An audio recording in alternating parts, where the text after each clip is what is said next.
Our next section in 19.3 deals with interpolation.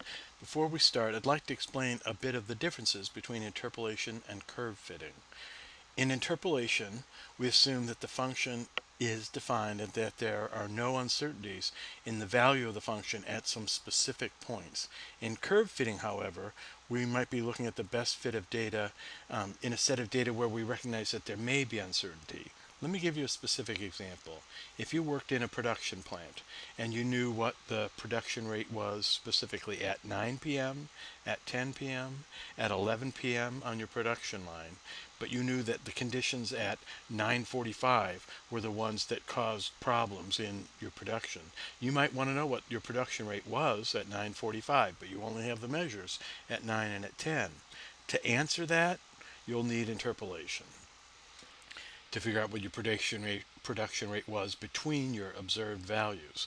What that assumes is that you believe your production rate was true, the measure that you have was true at 9 and at 10. You just need an estimate at some interval, at some specific time in between those true values. That's interpolation. In curve fitting, what you'll be doing is you'll have a bunch of data, and you might have multiple data that are conflicting, so that you actually have to draw the best fit curve or best fit line or some other curve that you're matching between points and not actually necessarily going through the points. That's curve fitting. That's not what we're addressing in 19.3. Now we want to actually go through the specific values, our function to go through the specific values and believe them to be without error. The method, there are several different methods that are introduced in 19.3. The one I'm going to emphasize, that is the only one I'm going to ask you questions on, will be the Lagrange interpolation method. Now, in this case, we're dealing with a set of x values and a known set of the function values at each of those x's.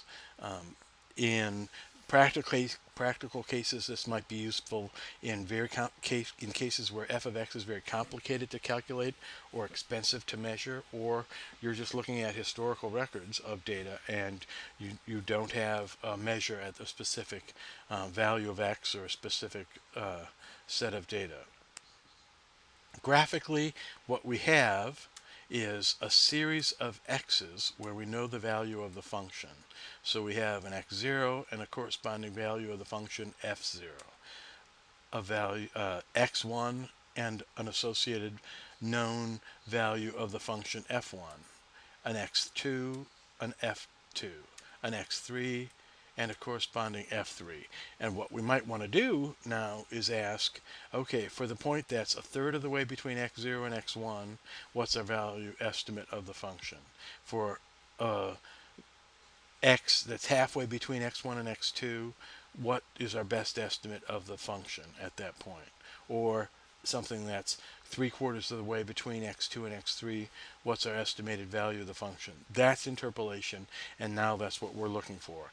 In the past, you might have, in high school, you probably learned linear interpolation, and in fact, the simplest Lagrange interpolation is exactly linear interpolation. It's just doing it in the Lagrange way.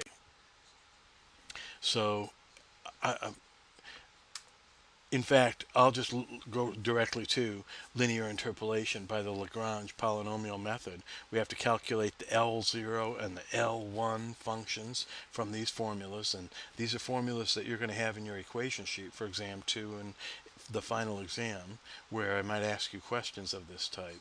And in order to come up with our estimate of the function p1 at the specific x that we're interested in, you would just take the L0s that you would calculate and the L1 that you would calculate using these formulations and the known values of the function f0 and f1, and it would be a weighted average of the f0 and f1 value and the weights determined by L0 and L1.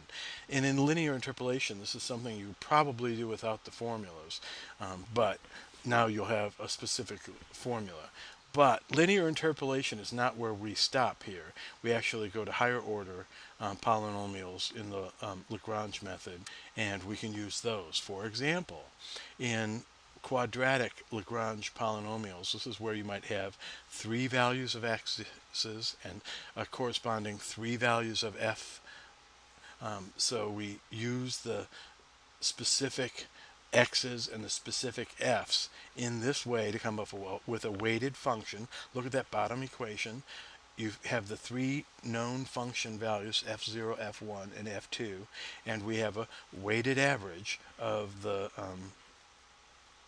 L0, L1, L2 that gives it a corresponding weight that's appropriate for each of the f's, depending on where the x is. Notice that if your f's were all the same, then what we'd be sure to want to have is we would want to have the L1, we'd want to have the L0, the L1, and the L2 sum to 1. And we need that so that we have an appropriate weighting combination of weights applied to these numbers. So that's basically what we're doing here. The weights will vary depending on where the x is. If the x is very close to x2, more weight will be given to f2, so L2 will be the biggest number in a case where x is very close to x2. Where x is very close to x0, then L0 will become the largest weight. So these will vary depending on the problem, but it actually becomes a very standard application that's probably best understood through some of the examples that we'll go through. In 19.3, you might also need to look at calculating the error term, and the generalized error formula is given by equation 4. Is given for polynomials in equation 5, and it's shown in this form. And this is something that you want to get used to, seeing this type of formulation. What it says is the error is going to be proportional to the n+1 derivative of the function, but since we don't actually know what that is, we're never going to be calculating the error term. The thing that's a happy coincidence here is that notice that that n+1 factorial in the denominator is what's going to make our error term go very small. So when we're able to go to a second order polynomial, then we get 2 + 1 factorial in the denominator, and our error terms become relatively small as a result.